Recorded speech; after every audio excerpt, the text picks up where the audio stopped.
శ్రీ మహాలక్ష్మీ అష్టోత్తరం. ఓం ప్రకృత్యై నమః, ఓం వికృత్యై నమః, ఓం విద్యాయై నమః, ఓం సర్వభూతహితప్రదాయై నమః,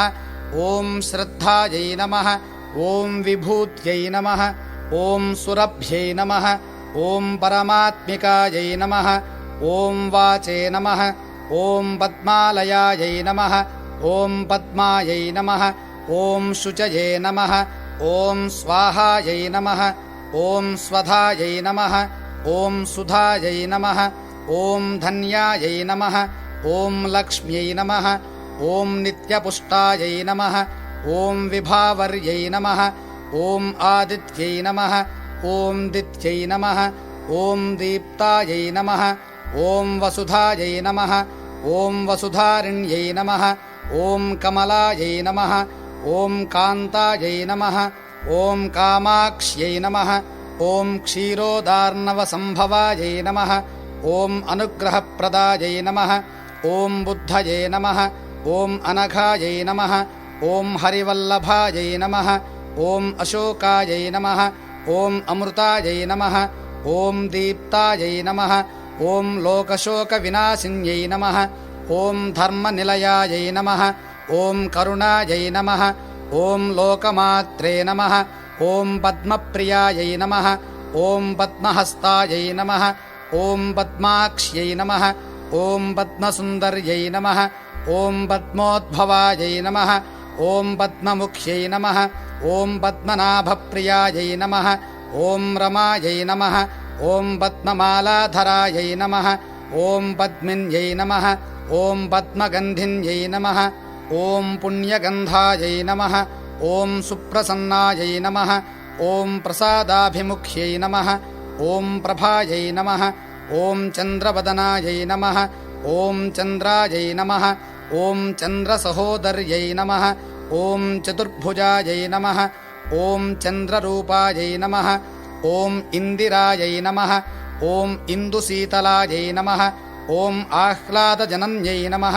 ఓం పుష్ట్యై నమః, ఓం శివాయై నమః, ఓం శివకర్యై నమః, ఓం సత్యై నమః, ఓం విమలాయై నమః, ఓం విశ్వజనన్యై నమః, ఓం తుష్టయే నమః, ఓం దారిద్ర్యనాశిన్యై నమః, ఓం ప్రీత్యై నమః, ఓం పుష్కరిణ్యై నమః, ఓం శాంతాయై నమః, ఓం శుక్లమాల్యాంబరధరాయై నమః, ఓం శ్రియై నమః, ఓం భాస్కర్యై నమః, ఓం విశ్వనిలయాయై నమః,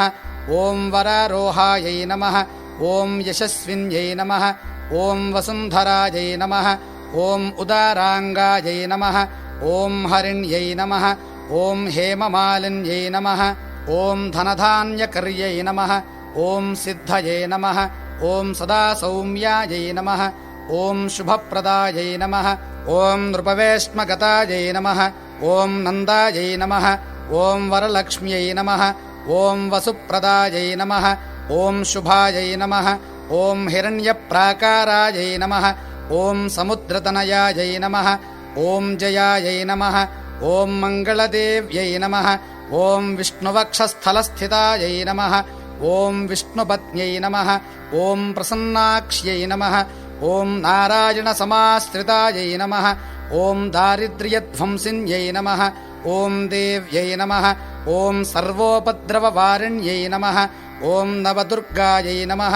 ఓం మహాకాళ్యై నమః, ఓం బ్రహ్మవిష్ణుశివాత్మికాయై నమః, ఓం త్రికాలజ్ఞానసంపన్నాయై నమః, ఓం భువనేశ్వర్యై నమః.